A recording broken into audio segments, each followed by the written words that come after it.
Hi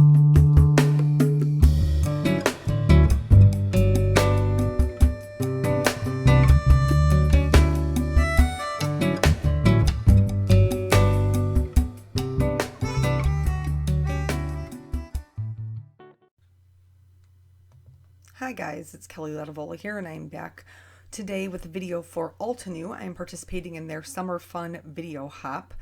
So I have lots of fun products here that I am playing along with. I'm actually going to do 2 cards for you today. They're going to be the same layout, but they are going to be one no line and one black outline. Because I really wanted to play with the Courageous You Simple Color Mask. I might be getting the name wrong, but it matches with the Courageous You stamp set, and that's what you see here, which is a very generously sized floral arrangement. It's 2 flowers and some leaves, and it's absolutely beautiful. And I'm going to do, like I said, the 2 cards, the one outline and then the one no line.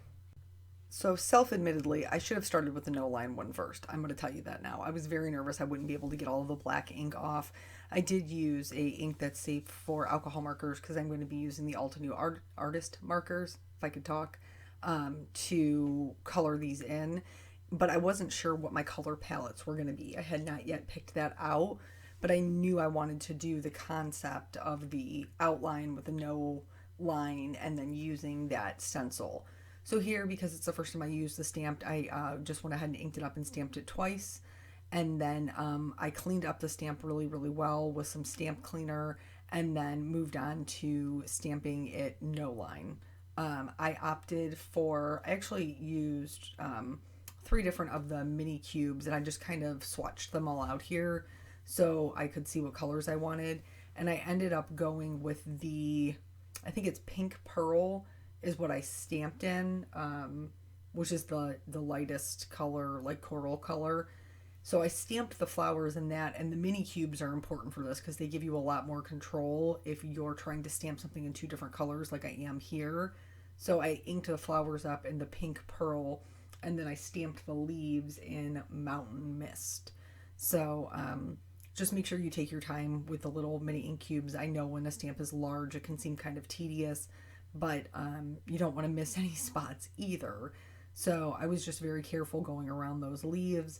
There are 1 or 2 areas where I got pink where it should be green or green where it should be pink, but ultimately at the end of the day, once I added all of the shading, none of those things were terribly noticeable, so I wouldn't sweat it. I did have 1 area I think that didn't stamp great, that I had to restamp, maybe the center, but that was my own fault, and I just cut that portion out. So here, everything stamped. You can see one and the other. I went through my artist markers. I have the A, B, C, D, E sets. I didn't use all of them. I only used A, B, and D. But I went through and I found the lightest colors for what I wanted. And then I filled in everything with the lightest color. I didn't leave any highlight because I'm not going to be doing traditional coloring with alcohol markers. So I'm going to go ahead and speed this up just so you don't have to sit here for 100 years and watch me color in the flowers and leaves. But sometimes I do this when I'm regular coloring if there's a image that is very detailed, so that I can do some, I call it color mapping, just know where my colors are going to be. In this case though, because of the stencil and I was going to be doing some ink blending on top of it, I needed to go ahead and get my base color down so that I could put the stencil and the shading on top. So there is, like I said, the little bit of the video hop going on, which is tons of fun. I think is just a super kind of fresh take on doing a blog hop, doing a video hop. I think everybody pretty much in the craft industry enjoys watching videos, so that's something just kind of fun. I was very nervous about filling in the entire image for the no line because no line coloring can get very blobby very quickly and you lose that definition. So I was worried by filling it in that I was going to lose all of my lines. But I did not. You're still able to, once that marker it's always darker when you first put it down because the alcohol is wet. But once it dried back, I was still able to see my lines and give me something to follow to not only line up my stencil, but then any, other shading that I might want to add. So no fear there. I was still able to see those lines. Like I said, just no line coloring in general. If you watch my channel, you know that it's something that makes me a little bit apprehensive, but I really, really was kind of excited about this stencil, and I wanted to try it both ways to see if this is something that would work for those of you who are interested in getting dimension, and are maybe not as comfortable with their markers, or are interested in getting dimension very quickly. And I found that this is definitely a good way to do that. I sometimes forget that I have something coming up and that I need a card for a birthday, or it always seems like I never have sympathy cards. So things like that where could just very quickly put a card together and just be out the door to whatever function I'm on my way to. The stencil's definitely awesome for that. So I filled in everything over on the no line side, and now I'm just going to fill in the leaves on the outline side. I didn't really, I guess, have any sort of rhyme or reason to what I picked. I knew I didn't want the yellow green and the coral reddish color together, because that always feels like Christmas for me, and you know how I feel about that. Christmas is my favorite holiday. At Christmas it is my favorite holiday. And then I just filled in the centers both with the same yellow. It's a very warm, buttery yellow, and I filled those in. So now here we are to the stencil. So for the stencil, you basically just the center part of it fits the stamped center portion perfectly. And so you just line that up, and then I went with Lavender Fields. This is from the Rainbow Prism mini cube set. And then so I just inked up my inking tool and went right over that and blended it out, removed my stencil, and was really very happy with the result and the dimension that it gave in such a quick little way. So yeah, pretty cool, pretty nifty.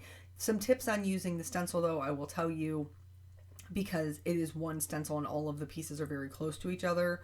Please make sure that you're masking off your edges, masking off any other, stencils that are super close. I made sure I covered up the leaf, because if you go through those holes, then you're going to get it on your card. Now, I'm going to for sure make that mistake here. I love how they have the leaves. The leaves all have their own stencils. It doesn't quite have the same layering for the petals that the flowers do. So really, once I had held it down with my purple tape, I just concentrated where I wanted it to be the darkest, and where I wanted it to be the darkest was at the base of the leaf. And then I just kind of let that float up into the marker that I already had down there. But I am going to go over the edge of the stencil. It's not something I meant to do. It's just kind of something that happened, and it's right on my purple flower. So I'll show you what I did to kind of fix it. Altenew inks are not meant to be used with alcohol markers, their traditional inks. Are not meant to be used with alcohol markers, which means when you use them with alcohol markers, they will bleed. This is actually to our benefit, because I've colored with alcohol markers and then I ink blended with their own inks. So I'm going to go back over that green spot with my alcohol marker, and for the most part, it really did just kind of blend it out.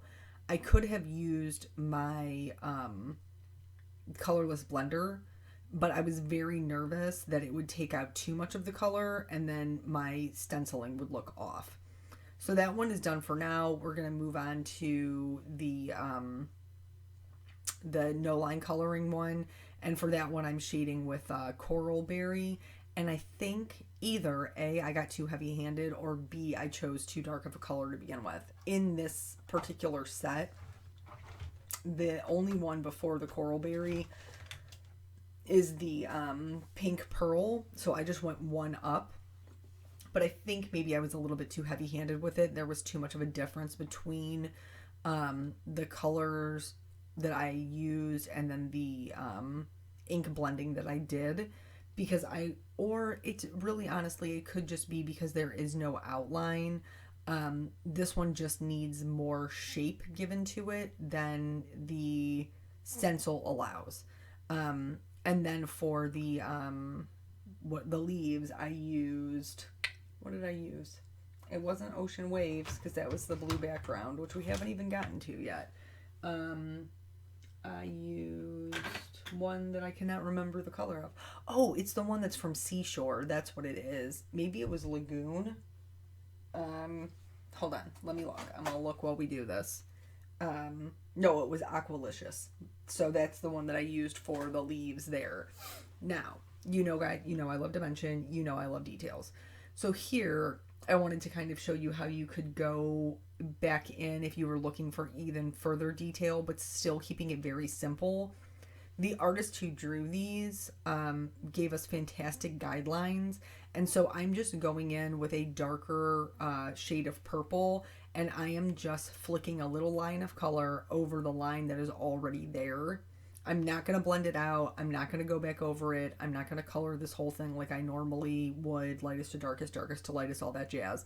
I'm just going to add in this darker purple color over the lines that are already there. And it made such a huge difference. I was so impressed with how just like this one little thing could totally change the dimension of this flower.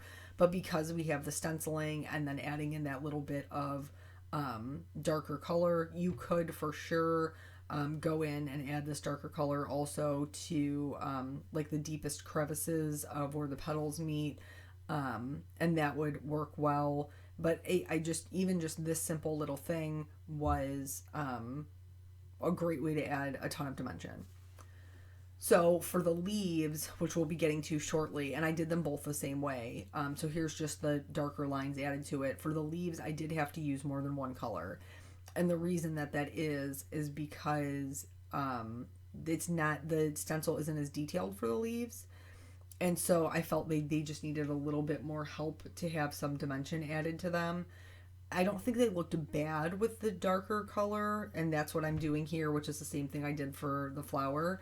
I don't think that they look bad this way. I just feel like there was such a huge separation between my darkest color and my base color that I just wanted to be able to blend them out a little bit more. So instead of using one color on the leaves, I did use two. Full disclosure. As far as life is going, I did manage to, hallelujah, praise Jesus, thank you, Lord, finish the dining room set. So glad that is done, put together. We've had a dining room instead of, Nathan keeps saying, we have a dining room instead of a standing room. But pretty much the day after the dining room was finished, I started another project. No regrets. But I had purchased these two end tables off of, wait, we're going to go back to the card for a second. So I did pick out some of the colors. I'm pretty sure this is from B, maybe D. Nah, because D is the purple one. So I think it's B. But I'm just adding little dots of the darker colors for the inside of the flowers to give them some dimension. And then going back over that with a brighter yellow and then the same light colored yellow. So for the centers, I did use 3 colors. But anywho, so Facebook Marketplace is amazing. And I've never done Craigslist or anything like that. I only started even on the Facebook Marketplace journey because my mother had already done it. And she bought like a ton of like toys and stuff for Nathan. She would just wash and make sure that they were all clean. And this is, back when he was much younger. So when I was looking for furniture, because we did not have furniture, moving, I really did spend a lot of time looking on Facebook Marketplace. It's also where I sold my washer and dryer when I moved, not from Kelly's Critter Cottage into our new house. I sold my washer and dryer on Facebook Marketplace. So here is a couple of things about Facebook Marketplace. It's such a pain in the tushy to sell anything on Facebook Marketplace, because people will make plans and not show up. They will make plans, not show up, and then tell you that it was your duty to hold it. They will accuse you of not holding it. They will send you a message and ask you about the piece. And then when you say, are you interested, they will not respond whatsoever for multiple hours. And then when you sell it, they will be like, hey, I sent you a message about this and you're required to hold it for X amount of hours. Oh my word.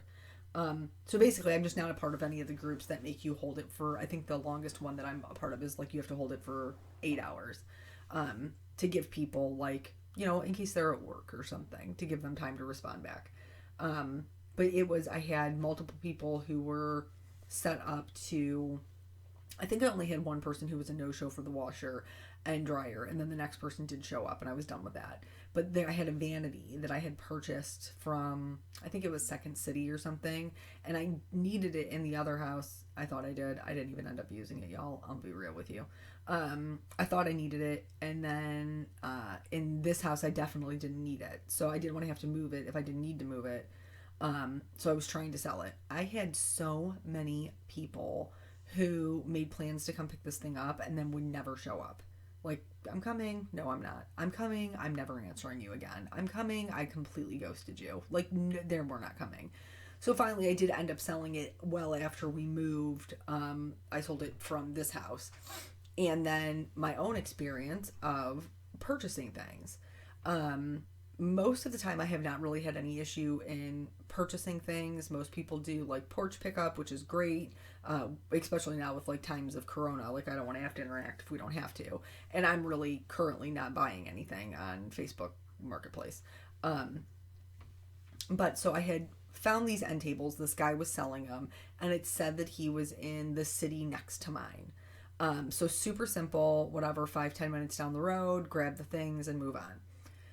Well, he sent me a message and was like, hey, you know, are you coming to get them? And I was like, yeah, you know, I have this thing going on. I can't even remember what it was now because it was so long ago. I said, and then, you know, I'll be out there to come get them. You know, I'll probably be whatever, 5-10 minutes down the street. What's the address I'm going to? So he gives me his address, and I'm like, bro, this address is like 3 cities away from where I am. Like, it would take me an hour to get to you. And he was like, well, it says in the post, like, where I'm at. And I was like, nah, it says in the post that you're here. And he's like, I have no idea why it says that, because it's not where I'm at. So he was super cool about it. And he was like, well, you know, can we maybe do it another day? I'll meet you halfway. So that actually worked out, because then the day that we decided, Eric was actually off and he came with me, and I was much more comfortable, because normally I'm like, meet you in the police station parking lot. So when he sold me the end tables, which PPS were supposed to be real wood, I honestly don't know if he knew whether or not they were real wood. I'll be real with you. And so he said that it was like $10. It was $10 back to the cards. So here's both of them colored up, one no line, one with line. And honestly, I'm totally feeling both of them at this point. Like, I think that they're both really beautiful and they both give completely different looks. However, with my taping and ink blending and coloring on my purple one, I did get some like purple and green in the background in places that I did not want them. So I am going to I'm going to make myself a little mask here. This is the Eclipse masking paper. And then I'm going to do some ink blending in the background. Now, once I did that, I liked it so much, I decided to do it on the other one. So I'm only going to show you one of the cards, but I did do this on both of the pieces. Once I cut the mask, I'm going to lay it down. I'm going to use Ocean Waves, which again is part of that Rainbow Prism mini ink cube set. And I'm going to do some ink blending, and then I'm also going to do some stamping. And the stamping I'm going to do is in these, and I feel like these types of stamps are the most underrated types of stamps, that people see them and they don't really see them for the value that they have. So the stamp that I used in the background, now the large flower is the Courageous You, but the stamp I'm going to use in the background is called Fragile Foliage. And it is like baby's breath. And it has some really wonderful sentiments with it, because nobody does sentiments like Altenew. I mean, honestly, let's just call it what it is. And they are ones that don't look like they would necessarily be anything spectacular, but they are the ones that are going to be the most versatile. They can be a focal point, they can be embossed with metallic or white on a colored cardstock and look stunning. They can be a filler, like I'm going to use them in the background. They can just do so many things, and people pass them over and don't realize their value because they aren't this big, beautiful floral. That's just my own personal opinion. Move on from there. So anywho, Eric was off that night. He's like, I'm gonna go meet you. Real wood end tables for $10, and they match. And I was like, sweet, because I need end tables, and like they're not in the best condition, but I don't need them to be because I'm perfectly okay with repainting them or whatever. Well, as we're on our way to meet, he's like, okay, I'm gonna be on my way. By the way, I have this sofa table that I also am getting rid of. If you want it, I'll bring it with me. You can have it for $5. And I was like, $15 for 3 tables. Sold. Bring it with you. Because I figured for $5, worst case scenario, if I don't need it, like, I could give it away or give it to, I don't know, charity. Like, somebody could use it and it's only $5. So, I hadn't really done anything with them, and they've been sitting in our basement because, dining room table and all that. So the other day, after I'd finished the dining room table, Peanut was, because I try not to do any card making while he's awake. I try because it is so involved for me and I have to be in front of the video camera. So I was like, well, let's work on these. So we go ahead and, we're going back to the card for a second. I did find a matching marker to fill in any of the areas where, maybe the mask wasn't lined up, or there's that one little gap in between the leaf and the flower that is white. I just found a marker that matched and I filled it in. Moved on. So we pulled them out of the basement and decide that we're going to go ahead and sand them down. And then I wanted to paint them. So I was originally going to paint them all white, like chalk paint white. I've never worked with chalk paint. Like, honestly, I'm faking this whole thing with the furniture. I have zero clue what I am doing. I'm watching YouTube videos and making mistakes like everybody else. And so we had pulled them out, and then I had talked to Eric about what he thought, because our front room, which is where these tables are going, is all white woodwork, white bookshelves, white, the one like shelf cabinet thing that we have in there is all white, and the walls are gray, and the furniture we're putting in there is gray. So I was like, dude, there's nothing to break this up. Like, what do you think about painting them a color or, something else? So we decided we're going to do white chalk paint on the bottom, and then we're going to do like a flat black on the top, because we also have black picture frames that we're putting on the wall, so that way it would tie it all together, and I'll just have to have other accents, blankets, pillows, things like that to bring in some color. No big deal. These little sentiments are, what are they? I love them. Like, as soon as they sent them to me, I was like, yes, I want those. Mega Label. What is it? Mega Label Love? Yeah, these are fantastic, because I love me a good label. And then the geometric set, that's what we're heat embossing here, is just beautiful. I love geometrics with florals. So anyway, we pulled them out and sanded them up, and it turns out that they're not real wood. That's what happened. Turns out that they're not real wood at all. They're actually a wood veneer, which is really not a huge deal. But there was some water damage, and there was one part like of the table that was missing like this huge chunk of leg. So there was just all kinds of things going on with this. So I thought I was going to stain the top like a Java color, just because I like the look of real wood. That's just me. And then once I doped out that they were veneer, I was just like, whatevs, we're painting this. But I had to go through so much wood filler, you guys, just because I don't know what he did to these tables, but it was not nice. So many dents and scratches and like square holes. It was weird. And then, like I said, that one portion, like it was the bottom of the table leg where it was just like broken off. So I asked Eric, like, what do you think? Like, what do you think we should do? Like, I know they have like wood bondo and stuff like that. And he's like, try to fix it with wood filler. And if it doesn't work, like, we'll just tuck it in the corner, which was really honestly a great idea. So that's, right now we are in the painting process. So I will keep you guys up to date on that. Back to the card, you saw I had a little bit of issues with my heat embossing of the word congrats. Have one of my youth group kids who graduated this year, and I wanted to give her a graduation card, even though I'm way after the date. But I did have to fill in that A, and my quick fix for that is just my Jelly Roll pen. So the label is not embossed, but the congrats is, and I think they both look amazing. I'm going to coat this whole thing in glitter because that is how I roll. And then that's pretty much going to be it for both cards. So I love the softer look of the no line coloring, but you know black outline has my heart. That's just where I live and where my happy place is. So this is both of the cards. I hope that you guys learned a little bit of something and enjoyed the video. Thank you so much for hanging out with me today, and I will catch you on the next one. Bye.